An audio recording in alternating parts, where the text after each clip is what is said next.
একদিন কাতিয়ার শেখ সাহেব রহমতুল্লাহি আলাইহি এই দরগা মসজিদের পাশ দিয়ে যাচ্ছিলেন, হঠাৎ মুয়াজ্জিন আযান দিয়ে দিছে। কাতিয়ার শেখ সাহেব রহমতুল্লাহি আলাইহি মসজিদে ঢুকে গেছেন নামাজ পড়ার জন্য। দেখেন এরা কিন্তু দুনিয়া চিনে নাই, দুনিয়াদের পিছে ঘুরছে, দুনিয়াদের পিছে ঘুরছে, পিছে আর আমরা দুনিয়ার পিছে ঘুরি। এই জন্য দুনিয়া ধরতে পারি না, দুনিয়াকে পাই না। আর দুনিয়া তাদেরকে পায় না। দুনিয়ার কত কিছু তাদের সামনে কিন্তু গ্রহণ করেন না। কাতিয়ার শেখ সাহেব রহমতুল্লাহি আলাইহি মসজিদের মধ্যে নামাজ পড়তে গেলেন। ইমাম সাহেব হচ্ছেন দরগা মসজিদের ইমাম আল্লামা আলী আকবর সাহেব রহমতুল্লাহি আলাইহি নামাজ পড়াচ্ছেন। তখন কাতিয়ার শেখ সাহেব রহমতুল্লাহি পিছনে দাঁড়ানো, আলী আকবর রহমতুল্লাহি আলাইহি নামাজ পড়াচ্ছেন।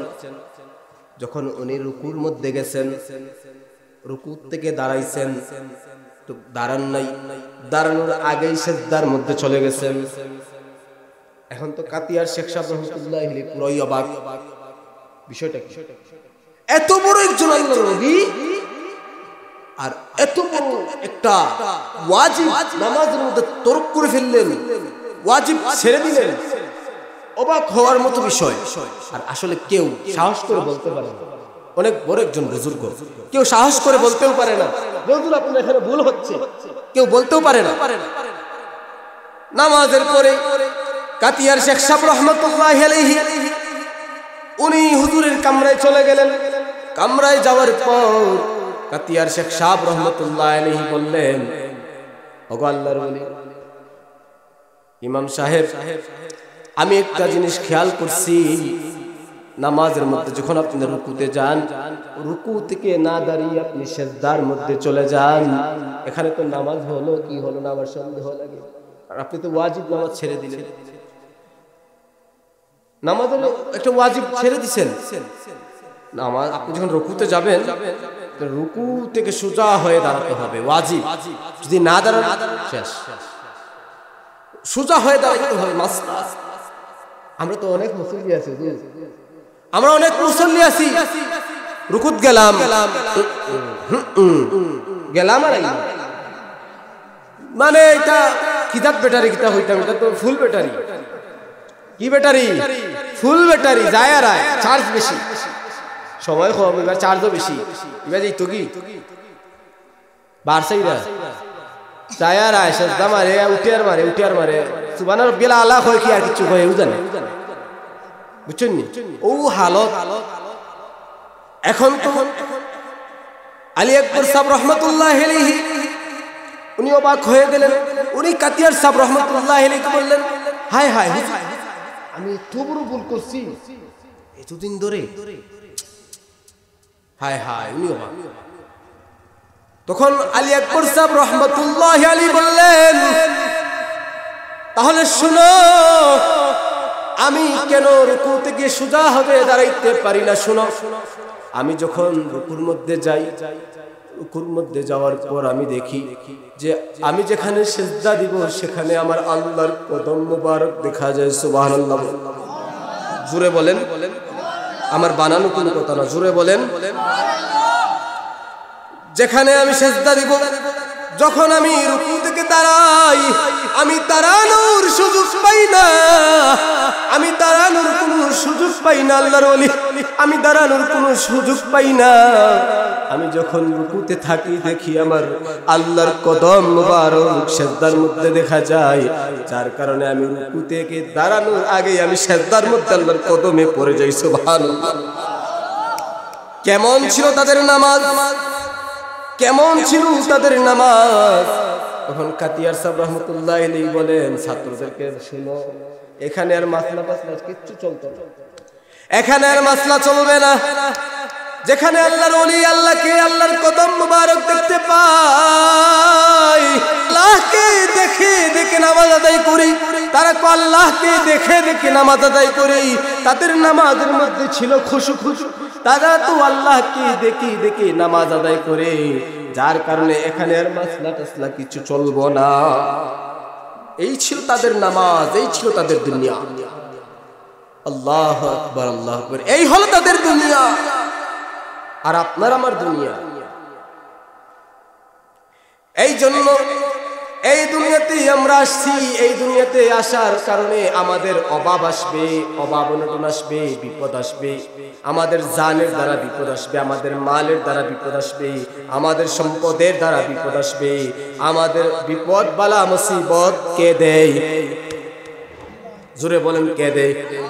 এই দুনিয়াতে আল্লাহ পাঠাইছেন, বিপদ আপদ সব কিছু আল্লাহই দিবেন, আল্লাহ সব দিবেন। আল্লাহ বলতেছেন, আপনি যদি দুনিয়ার জমিনে আমাদের পরীক্ষার হলে যান, আপনাকে শিক্ষক প্রশ্ন বলে দিবে না, কি দ্বারা পরীক্ষা করবেন? বলবে? বললেই তো হাস, বললে তো ফাঁস। হুজুর যদি আপনাকে বলেন, শিক্ষক যদি আপনাকে বলে এই এই প্রশ্ন আসবে, এইগুলা পড়ে যাও, আপনি তো ফাঁস, অটো। এই জন্য বলা হয় না, পরীক্ষা দিতে হয়।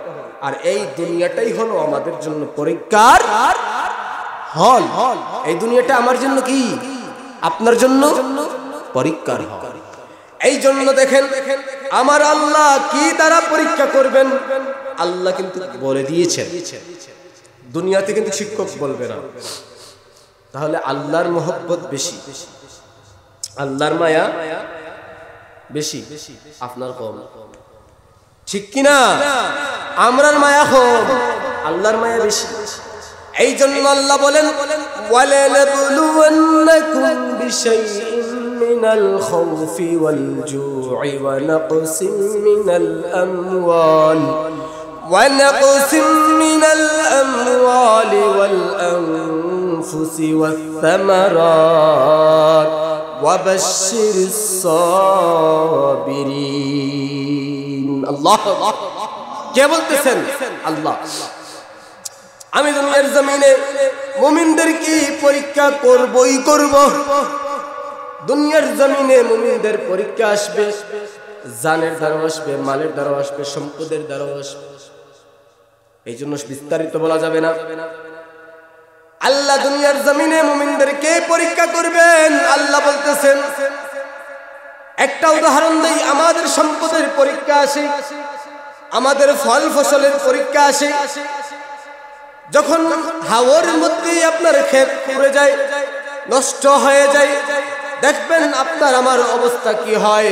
যখন আমরা ধানের ক্ষেত করি, যদি ধানটা ভালো না হয়, ইস এখন তো ধান ভালো হইল না, এই রে হাই কি করলাম, মনে আমার ভুল আছে। অথচ আল্লাহ এখানে আপনাকে আমাকে পরীক্ষা করতেছেন যে বান্দা কতটুকু ধৈর্যশীল হতে পারে। এই দানের, এই সম্পদ, এই ফল ফসল তো আমি মালিক দিয়েছি, দেখি বান্দা কতটুকু ধৈর্য ধরতে পারে।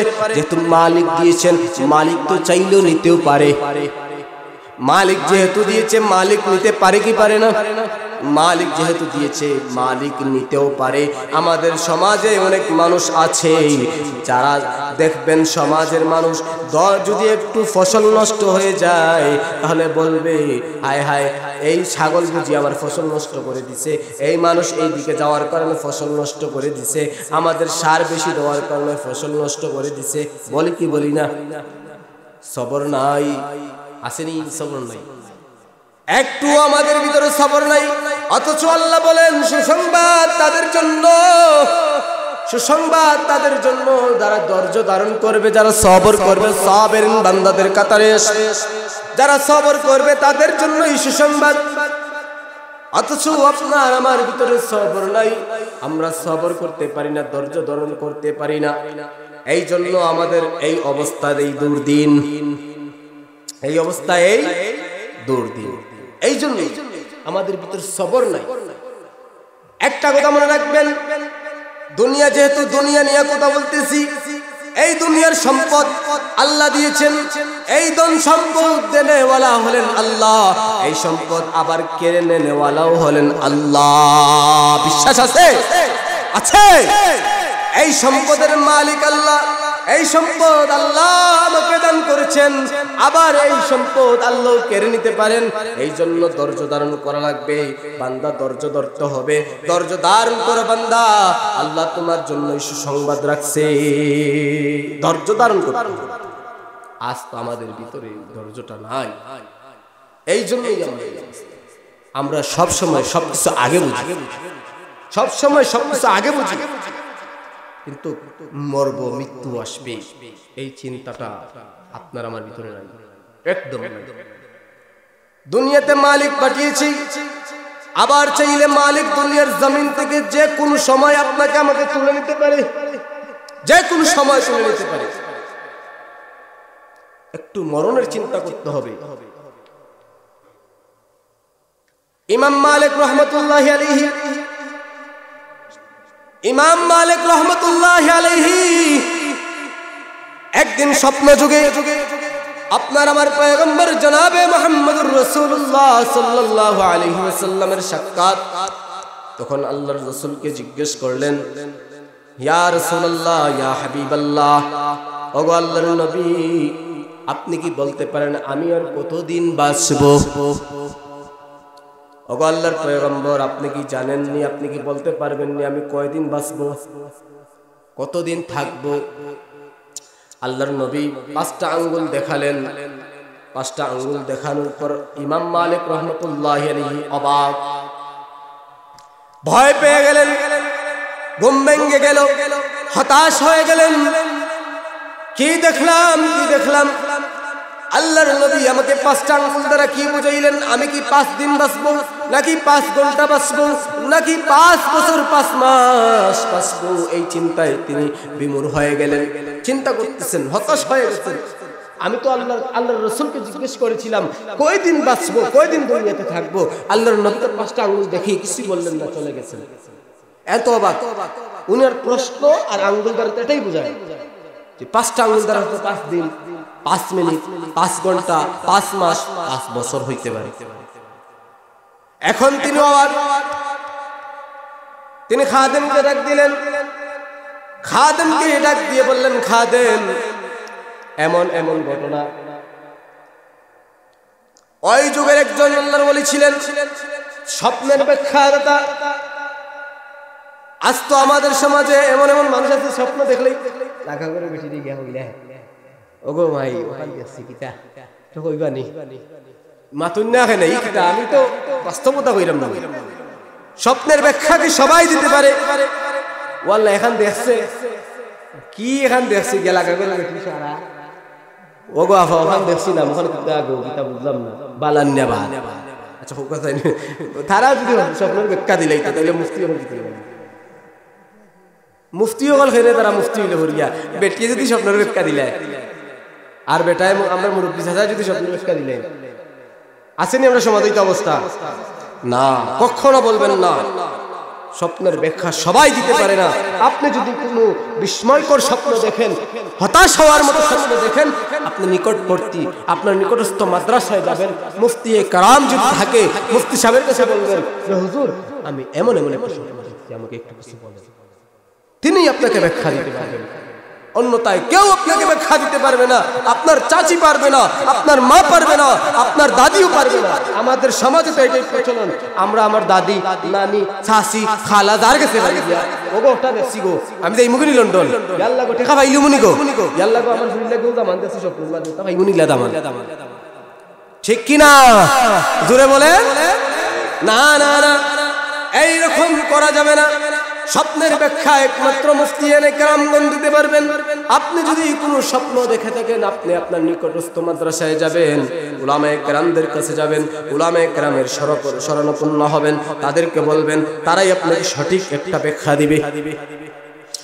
তখনকার জামানার স্বপ্ন ব্যাখ্যাকারী ইবনে সিরিন রাহমাতুল্লাহি আলাইহি, তখন খাদেম কি বললেন, খাদেম যাও তুমি আবার স্বপ্নের ব্যাখ্যাটা নিয়ে আসো। তুমি ইবনে সিরিন রাহমাতুল্লাহি আলাইহির কাছে গিয়ে বলবা, নাম বলবা না। তখন ইবনে সিরিন রাহমাতুল্লাহি আলাইহির কাছে খাদেম গেলেন, খাদেম গিয়ে বললেন, ইবনে সিরিন রাহমাতুল্লাহি আলাইহি আমাকে এমন একজন মানুষ পাঠিয়েছেন যে আল্লাহর রাসূলকে স্বপ্ন দেখেন, আল্লাহর রাসূলকে বলেছিলেন, প্রশ্ন করেছিলেন কয়দিন দুনিয়ার জমিনে বাঁচবেন, কিন্তু তাকে 5টা আঙ্গুল দেখিয়ে আল্লাহর রাসূল চলে গেছেন। এখন আপনি বলবেন এই স্বপ্নের দ্বারা কি বুঝাইলেন? ইনি কি 5 দিন বাঁচবেন, নাকি 5 মাস, নাকি 5 মিনিট, নাকি 5 ঘন্টা, নাকি 5 বছর? ইবনে সিরিন রাহমাতুল্লাহি আলাইহি বললেন, এই স্বপ্ন কে দেখছে নাম বলো।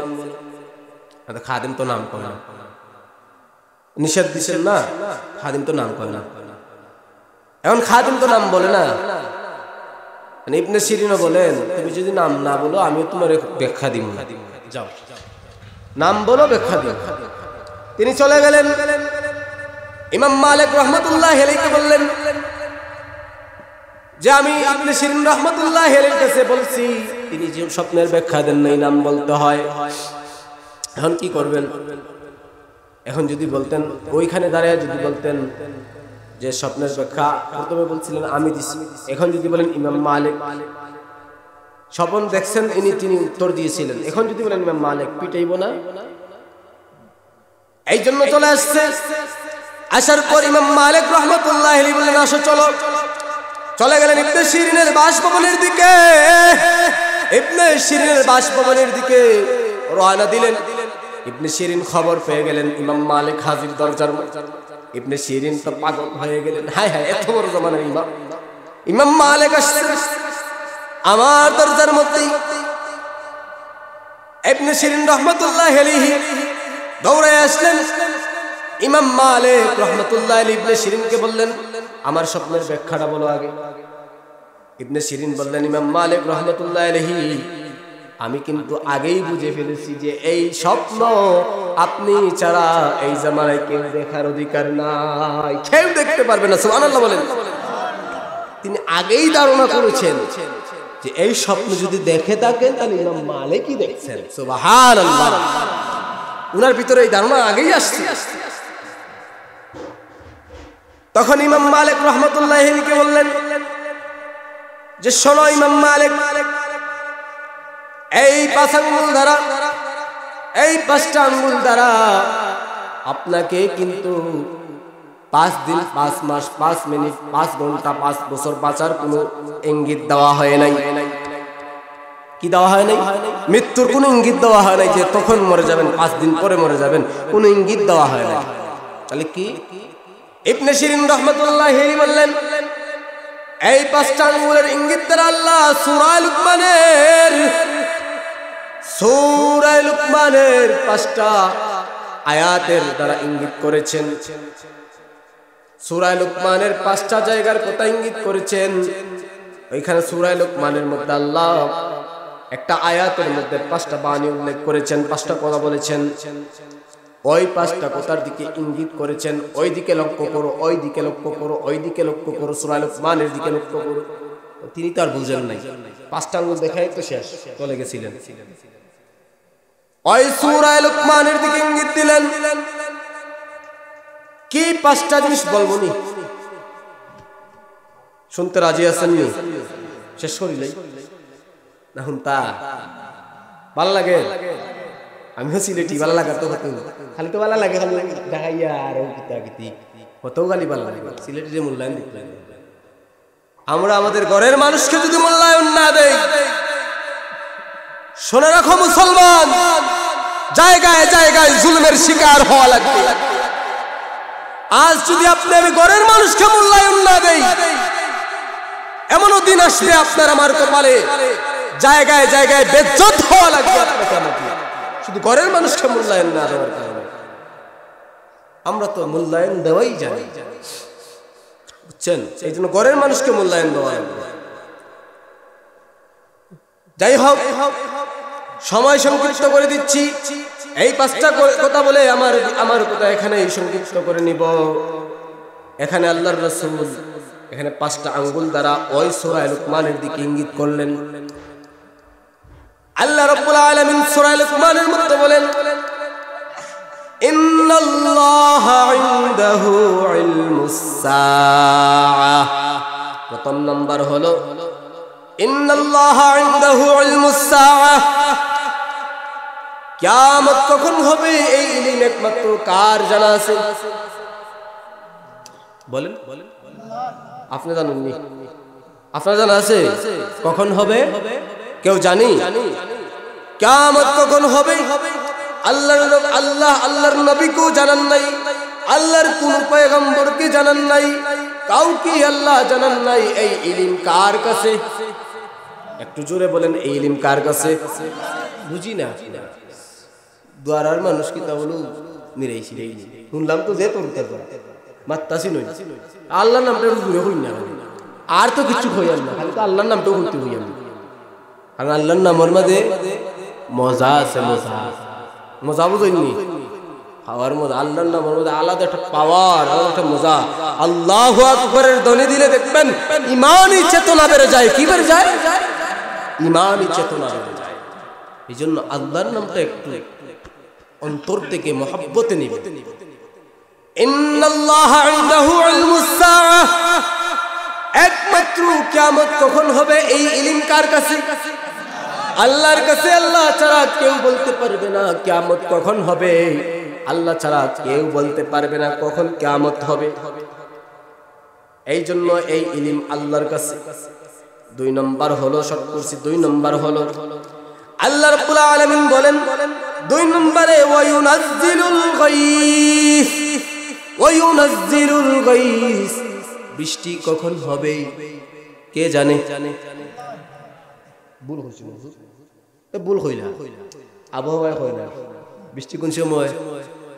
আবহাওয়া হয় না নি আগামীকাল বৃষ্টি হবে। হবে বলে হতে পারে। কি বলে? হতে পারে। হবে বলে না।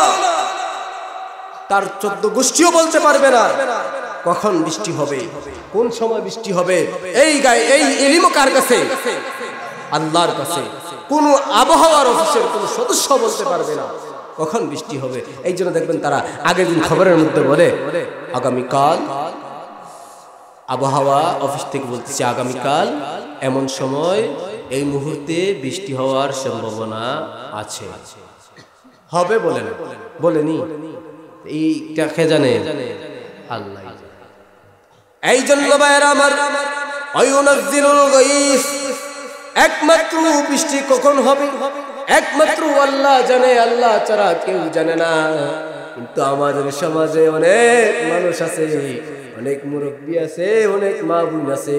দেখবেন এক যদি আন্দাইর হয়, একটু যদি আকাশটা কালো হয়, কইব মেঘে মাথইন না দেখি। আমি ভুল হইয়া মাথইন না, ঠিক না বেটি? ঠিক কিনা?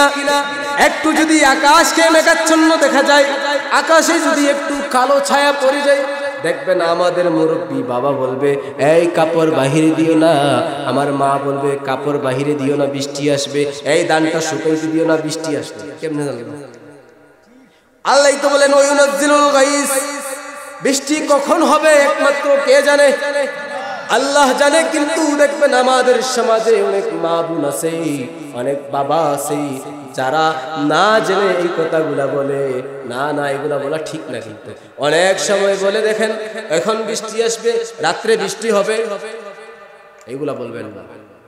আসলে আমরা তো অনেক গ্রামের মানুষ, আমরা অনেক সময় এগুলো জানি না। এই জন্য এইগুলা কিন্তু আসলে এই আলোচনাগুলো মসজিদে হওয়া দরকার। শুক্রবারে জুমার মধ্যে এই আলোচনাগুলো হওয়া দরকার। এই আলোচনাগুলো মসজিদের ইমাম সাহেব করা দরকার। কারণ আমাদের গ্রামের, আমাদের সমাজের অনেক বাবা আছে, অনেক মা আছে, অনেক বোন আছে যারা এই বিষয়ে কোনো অবগত নেই। অনেকেই জানে না যে এই কথাগুলো বললে যে একটু গুনাহ হইতে পারে, সগীরা গুনাহ হয়। অনেক সময় অনেক কথার দ্বারা আমরা গুনাহ করি, আমরা জানি না, অনেক সময় জানি না। এই জন্য এই কথা বলা যাবে না। আল্লাহই বলতেছেন ওয়ায়ুনাজ্জিলুল গায়স, বৃষ্টি কখন হবে একমাত্র কে জানে? আল্লাহ জানে। এই কথাগুলো বলা যাবে না। আসেন 3 নম্বর আল্লাহ বলেন ওয়ায়ালামু মা ফিল আরহাম, ওয়ায়ালামু মা ফিল আরহাম। আচ্ছা বলেন দেখি, আমাদের নারী সমাজের মধ্যে যারা গর্ভধারণ করে, তাদের গর্ভের মধ্যে ছেলে না মেয়ে সেটা কে জানে? আগে কে জানে? আমাদের নারী জাতির গর্ভে ছেলে হবে না মেয়ে হবে কে জানে? আল্লাহ জানে। তাহলে প্রশ্ন আসতে পারে কেমনে আল্লাহ জানে? শুধু আল্লাহ কি জানে? আমাদের ডাক্তাররাও জানে। মাতুন না দেখি বুঝুন না মনে হয় আমরা ডাক্তার রই জানে জানেনি ডাক্তার রই জানে কেমনে জানে কি দাদি ও কম্পিউটার দি ডাক্তার রই জানে কম্পিউটার দি তার 14 গোষ্ঠীর নিয়ে ক্ষমতা আছে 6 মাসের মধ্যে তার 14 গোষ্ঠীর নিয়ে ক্ষমতা আছে 6 মাসের আগে হয়ে জানো ফুয়ানা ফুরি 6 মাসের আগে হইবা হইতো আমাদের সমাজে আমরা জানি আমাদের সমাজের মধ্যে ডাক্তাররা বলে দেয় আমার মায়ের গর্ভে আমার বোনের গর্ভে ছেলে হবে না মেয়ে হবে কম্পিউটার করে আমাদের ডাক্তাররা বলে দেয় ছেলে হবে না মেয়ে হবে ঠিক না বলে দেয় কখন বলে দেয় আমাদের সমাজের ডাক্তাররা 6 মাস পরে বলে 6 মাসের পরে বলতে পারে ছেলে না মেয়ে হবে তখন তো আল্লাহই উপযুক্ত বানায় দেয় কি বানায় আল্লাহই তো এটা উপযুক্ত করে দিছে এই জ্ঞান তো আল্লাহই দিছে আপনার যদি মা বোন আপনার স্ত্রীকে যদি 4 মাস 5 মাসের গর্ভবতী হয় 3 মাসের গর্ভবতী হয় আপনি নিয়ে যায়েন ডাক্তারের কাছে নিয়ে যায়েন দেখেন তার 14 গোষ্ঠীর ক্ষমতা নিয়ে আছে আপনারা বলে দিত ছেলে না মেয়ে যাইয়েন আপনি গিয়ে বলবেন 5 লক্ষ টাকা দিব বাড়ি লিখে দিব তুমি বলতে পারবা না ছেলে না মেয়ে বলতে পারবে না কখনো না কিয়ামত হয়ে যাবে তারপরে বলতে পারবে না ঠিক কি কখন বলতে পারে 6 মাসের পরে 6 মাসের পরেই বলতে পারবে ছেলে না মেয়ে ঠিক নেই ঠিক 6 মাসের পরেই বলতে পারবে এর আগে বলতে পারবে না কারো ক্ষমতা নাই এর আগে বলতে এই জন্য মা বোন কিন্তু আরেকটা কথা বলে যাই অনেক সময় দেখছি আমি যেতে গিয়ে দেখছি যে আমাদের মা বোন যারা আছে তারাই হতাশ হয়ে যায় হতাশ করে জানতে চায় জানতে ইচ্ছা ছেলে না মেয়ে ওগো ডাক্তার তাড়াতাড়ি করুন না ছেলে না মেয়ে তাড়াতাড়ি করুন না আমার তো জানতে বড় ইচ্ছা না এটা করবেন না এটা কখনো করবেন না আপনার গর্ভে সন্তান দান করেছেন কে ছেলে হবে না মেয়ে হবে সেটাও জানে কে ছেলে হলে কি আপনি বেজার হইব না বেজার হইবা মেয়ে হলে আমরা সব আনতো না বাবা চুলিলে বেজার হইতে মুখ খালা করি মা কইনা দেখি জুড়ে হন ঠিক ফুরি হইলে মুখ খালা করি উঠাকে কি তার লাগে ফুরি হইল ইগুল লাগান কপাল পুরার আসেনি এর চাইতে কপাল পুরার দুনিয়ার জমিনে একটাও নাই যারা মেয়ে সন্তান দুনিয়ার জমিনে ভূমিষ্ঠ হওয়ার পর কপালটা কুচ করে দেয় মুখটা কালো বানায় ফেলে তার মতো কপাল পুরা এই দুনিয়ার জমিনে আর নাই এই জন্য ছেলে হবে না মেয়ে হবে কে জানে মা বোনদেরকে বলতে চাই আপনারা কখনো বলতে যাবেন না শুনতে যাবেন না ছেলে না মেয়ে আল্লাহ যদি ছেলে দেয় খুশি আলহামদুলিল্লাহ আল্লাহ যদি মেয়ে দেয় খুশি আলহামদুলিল্লাহ আপনি ঘরের মধ্যে আমল করতে থাকেন আপনি ঘরের মধ্যে তেলাওয়াত করতে থাকেন আল্লাহর জিকির করতে থাকেন আল্লাহর ইবাদত বন্দেগী করতে থাকেন আল্লাহর হুকুম মানতে থাকেন আপনি মাহরাম আপনি পরপুরুষের সামনে যাবেন না গর্ভের সন্তান নিয়ে পরপুরুষের সাথে কথা বলবেন না গর্ভের সন্তান নিয়ে বাইরে চলাফেরা করবেন না আপনার উচিত হলো আপনি গর্ভে সন্তান নিয়া মালিকের হুকুম মানা ঠিক কি না মালিকের হুকুম মালিকের মজদুরি করবেন আর আল্লাহ যদি ছেলে দেয় মেয়ে দেয় আলহামদুলিল্লাহ আর এটা দোয়া করেন আল্লাহ আমাকে যখন সন্তান ভূমিষ্ঠ হওয়ার সময় দিবা আমার পেটটা যেন না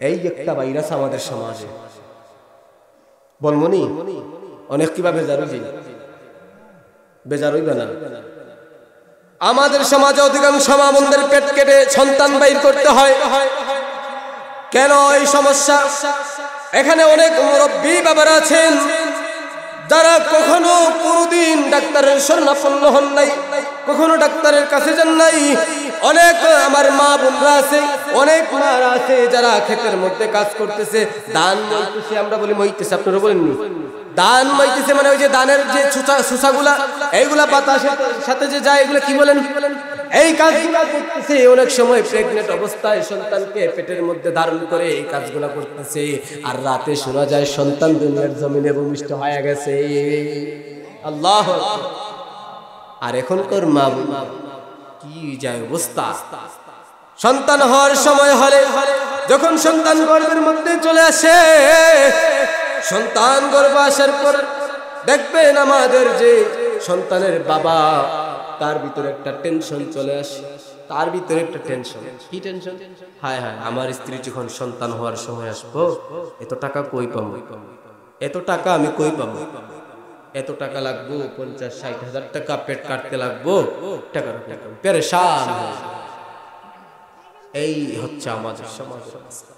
কেন কেন ভাইরা আমার? একটাই কারণ, আমাদের সমাজের মা বোনদেরকে বাস্তবমুখী কথা বলে যাই। রাগ করলে করেন, আর দাওয়াত দিলে দিয়েন, না দিলে নাই, কোনো সমস্যা নাই। আমাদের মা বোনদের অবস্থা হলো, সন্তান গর্ভ ধারণ করার পর সন্তানকে গর্ভ নিয়ে আমাদের মা বোনরা দেখবেন স্টার জলসা দেখে, আমাদের মা বোনরা জি বাংলা দেখে, আমাদের মা বোনরা ইংলিশ সিনেমা দেখে, আমাদের মা বোনরা হিন্দুদের সিনেমা দেখে, গান দেখে, ঠিক কি না? তাহলে কেমনে বুঝেন? আপনার সন্তানকে গর্ভে ধারণ করে আপনি গুনার কাজ করতেছেন, তাহলে কেমনে বুঝেন যে আপনার সন্তান দুনিয়াতে ভূমিষ্ঠ হওয়ার পর ভালো কিছু আশা করে? এই জন্য মা বোনদেরকে বলে যাই, গর্ভ ধারণ করবেন, আপনি আল্লাহর মজদুরি করেন, আল্লাহর হুকুম মানেন। এই দুনিয়ার জমিন আমার মালিকের, এই দুনিয়া হলো অতি সামান্য। হে বোন, এই দুনিয়া হলো অতি সামান্য, এই দুনিয়া অতি সামান্য। এই দুনিয়াতে আসছো রে বোন আল্লাহর হুকুম মানার জন্য, আল্লাহর ইবাদত করার জন্য, আল্লাহর মজদুরি করার জন্য। আর যদি আল্লাহর মজদুরি করতে আইসা রে বোন তুমি আল্লাহকে ভুলে যাও, আল্লাহ থেকে গাফিল হয়ে যাও, তাহলে তোমার অবস্থা এমন হবে, তোমার পেট কাটতে হইব, তোমার পেট কাটাই লাগবো, এখানে সিলাইয়ের একটার বদলে 10টা দিতে হইব। এই জন্য রে বোন ভালো করে শোনো, যখন সন্তান পেটের মধ্যে ধারণ করবা, গর্ভে ধারণ করার পর আমার মালিকের হুকুম মানো, আমার মালিকের মজদুরি করো, আমার মালিকের কাজ করো, আমার মালিকের ইবাদত করো, আমার মালিকের তাসবিহ পড়ো, আমার মাওলার জিকির করো, জিকির করো, আমার মালিকের কোরআন তেলাওয়াত করো। দেখবা দুনিয়ার জমিনে সন্তান আইসা কোরআন তেলাওয়াত করেন ওয়ালা হইব, ঠিক কি না? আপনি দুনিয়া যে পেটে সন্তানকে ধারণ করি, আপনি যদি এগুলা শুনান, তেলাওয়াত করেন, আপনার সন্তান দুনিয়ার জমিনে আইসাও হাফেজ হবে, আলেম হবে। এই জন্য মা বোনদেরকে এই কথাটা বললাম, বেজার হবেন না। এই তিন নাম্বার গেল মায়ের গর্ভে আল্লাহ রাব্বুল আলামিন ওয়ায়ালামু মা ফিল আরহাম। মায়ের গর্ভের মধ্যে আল্লাহ ছেলে দিবে না মেয়ে দিবে, এই ইলম কার কাছে? আল্লাহর কাছে। এই ইলম আল্লাহর কাছে, এই জন্য ছেলে হবে না মেয়ে হবে, এই ইলম একমাত্র আল্লাহ আপনি আমি জানতে যাব না। 4 নাম্বার হলো ওয়ামা তাদরি নাফসুম মাযা তাকসিবু গাদা, ওয়ামা তাদরি নাফসুম মাযা তাকসিবু গাদা। এখানে আল্লাহ রাব্বুল আলামিন বলেন, আপনাকে আমাকে আল্লাহ রাব্বুল আলামিন কি রিজিক দিবেন, কালকে আমরা কিভাবে চলবো, কি খাবো, সব কিছু কে জানে? আল্লাহ। সব কিছু কে জানে? এই ইলম কার কাছে? আল্লাহর কাছে। আমাদের রিজিক কে দেয়? এখন বলতে পারেন, আমার তো ঘরের ফ্রিজের মধ্যে আমার ইলিশ মাছ আছে, গরুর গোশত আছে, আমি তো কালকে গরুর গোশত খামু, ঠিক না? আমি তো কালকে গরুর গোশত খামু, তাহলে আমি তো জানি আমি কালকে খাইতেছি। আর এখানে আল্লাহ বলতেছেন তুমি কি খাবে, তোমার রিজিক কি, একমাত্র আমি আল্লাহ। এখন প্রশ্ন হলো, এই যে আমার আপনার ধারণা যে ফ্রিজের মধ্যে যে গোশত রাখলেন, ইলিশ মাছ রাখলেন, এইগুলা আমরা কালকে খাবো, আমি জানি। আর আল্লাহ বলতেছেন এই ইলম আমি আল্লাহ ছাড়া কেউ জানে না, কি খাবা, কি রিজিক তোমার কালকে একমাত্র আল্লাহ জানে। আর এইদিকে আপনার ফ্রিজের মধ্যে গোশত আর ইলিশ, আপনি জানেন আপনি খাবেন। প্রশ্ন আছে? আছে। এখন যে আপনি চিন্তা করলেন কালকে খাবেন, এখন ধরেন আপনি এমন এক সময় আপনার এমন হঠাৎ করে একটা কাজ চলে আসলো, আপনি ঢাকা চলে যাবেন, আপনি সিলেটের মধ্যে রওনা হয়ে গেলেন, তো আপনার ফ্রিজের মধ্যে গোশত আর ইলিশ, সেটা তো আপনার কপালে নাই, রিজিকে নাই, ওইখানে যা আছে ওইটাই আপনি খাইতে হবে। তাহলে এই রিজিক কার হাতে? আল্লাহ। কার হাতে? আল্লাহর হাতে। তো এই ধারণা কখনোই পোষণ করবেন না আমি কালকে এই খাবো, হঠাৎ হয়তো হতে পারে আপনি কালকে আসার আগেই তো আপনি দুনিয়ার জমিন থেকে চলে যাইতে পারেন, ঠিক কিনা? আসার আগেই তো দুনিয়ার জমিন থেকে চলে যেতে পারেন। এই জন্য এই ইলম কে জানে? আল্লাহ জানে। এই জন্য এইগুলো আমরা কখন ধারণা করব না আমি কালকে এইটা খাবো সেইটা খাবো, এই ধারণাই করা যাবে না। এই হলো 4 নম্বর। 5 নম্বর হলো ওয়ামা তাদরি নাফসুম বিআইয়ি আরদিন তামুতু ইন্নাল্লাহা আলিমুন খবীর। আল্লাহ রাব্বুল আলামিন বলেন ওয়ামা তাদরি নাফসুম মাযা তাকসিবু গাদা ওয়ামা তাদরি নাফসুম বিআইয়ি আরদিন তামুতু ইন তামুত। এখানেই শেষ। আল্লাহ রাব্বুল আলামিন 5 নম্বরে বলেন আপনার মৃত্যু কখন হবে, আপনার মরণ কখন হবে কে জানে, আপনার মরণ কখন কোথায় হবে কে জানে, আল্লাহ জানে। অনেক সময় আমাদের সমাজের অবস্থা, অনেক সময় আপনার সাথে আরেকজনের ঝগড়া, আপনার সাথে আমার ঝগড়া, আপনার সাথে আমার ঝগড়া। অনেক সময় দেখবেন আমি ধারণা করি আপনিও ধারণা করেন তারে তো আমি খালকি মারিনি, কই কি কই না, কালকে তো তারে মেরে ফেললে, সন্ত্রাসী হামলা দিলে, কারাগারে গেলে ছাড় তো মৃত্যু হবে, পুলিশরা মেরে ফেলবে, তাকে অনেক কিছু করবে, বলি কি বলি না? এই হচ্ছে অবস্থা। এই জন্য আপনার আমার মরণ কখন হবে, কখন মৃত্যু হবে কে জানে? এই গায়েবের এই ইলমের খবর কে জানে? আল্লাহ জানে। এই জন্য বন্ধুরা আমার, এই জন্য অতি বাড়াবাড়ি করব না, অতিরঞ্জিত করব না। এই দুনিয়াতে আল্লাহ আমাদেরকে পাঠিয়েছেন, এই দুনিয়ার জমিনের মালিক কে? আরেকবার বলি, আরেকবার বলি, জোরে বলি, আল্লাহ। এই জমিনের মালিক আল্লাহ, এই জমিনে আমাদেরকে আল্লাহ পাঠিয়েছেন। এই জমিন থেকে কখন আমরা যাব, কখন আমাদের মৃত্যু হবে আল্লাহ জানে। আল্লাহ আমাদেরকে খাওয়াবে, কি খাবো, কি পরবো সব আল্লাহ জানে। আমাদের রিজিকে কি আছে সব আল্লাহ জানে। এই জন্য আল্লাহ বলছেন কুল মাতাউদ দুনিয়া কালিল, এই দুনিয়া হলো অতি সামান্য। পয়গম্বরকে বলেন বন্ধু বলে দাও কুল মাতাউদ দুনিয়া কালিল, দুনিয়া হলো অতি সামান্য, দুনিয়ার জমিন অতি সামান্য, আর আখিরাত হলো ওয়াল আখিরাতু খায়রুল লিমান ইত্তাকা, আর আখিরাত হলো উত্তম যারা লিমান ইত্তাকা, যারা আল্লাহকে ভয় করে। আমরা ভয় করব, আল্লাহকে ভয় করব, কে কে ভয় করব না হাত তুলি? কারা কারা আল্লাহকে ভয় করব হাত তুলি? আল্লাহকে মেনে চলবো, আল্লাহর হুকুম মেনে চলবো, নামাজ কে কে পড়বো না? হাত তুলেন, সবাই পড়বো, সবাই বলি নামাজ পড়বো।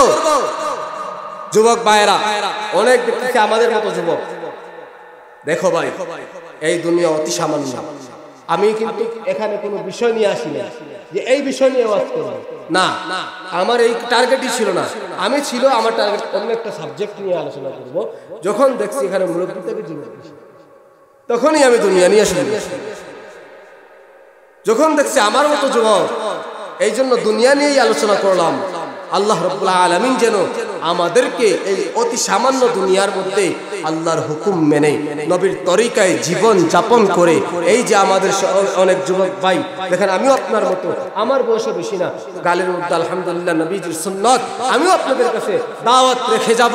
আপনারাও যেন, আপনারাও যেহেতু আমার মতো যুবক ভাইয়েরা, আমি আপনাদেরকে আবদার করব, আপনার বন্ধু হিসাবে আবদার করতে পারি যে দেখো আমি যদি তোমার মতো যুবক হই, হয়তো মাদ্রাসায় পড়াশোনা করেছি এই জন্য দাঁড়িয়ে রাখতে হয়েছে না, দাঁড়িয়ে নবীর সুন্নাত, একটা সুন্নাত নিয়ে যদি কবরেও যাই আর তো একটু বাঁচার রাস্তা আস্থা আছে। এমনি তো একটা শেষ করে দিলাম, আমি একটা মসজিদের ইমাম ছিলাম পয়লা সময় আমার ফারাগাতের পরে একটা মসজিদও আমি যখন জয়েন হইলাম আমার বাড়ির পাশে, তো এটা তানাগাঁও বাজার কেন্দ্রীয় মসজিদ। তো একজন মুসল্লি ছিলাম, অনেক দিন বিদেশে থাকার পর আসছিল, একটা লুঙ্গি পরতো আর একটা গেঞ্জি, গেঞ্জিটা এই তো আর লুঙ্গি, দাড়িও নাই, টুপিও নাই। অনেক দিন বুঝাইলাম, আমার পিছে লাগে ওইগুলা বলার জন্য। আসলে ভাই মুসলমানের তো একটা পরিচয় থাকা দরকার, ঠিক কি না? সে যে নামাজ পড়তেছে, আমি 2 দিন আগে আমি ইমাম সাহেবকে বলছি, বর্তমান ইমাম সাহেবকে, যে হুজুর সে যে নামাজ পড়তেছে কিসের জন্য? এই ঠান্ডার মধ্যে পানি লাগায়, সে নামাজ কতটুকু হচ্ছে?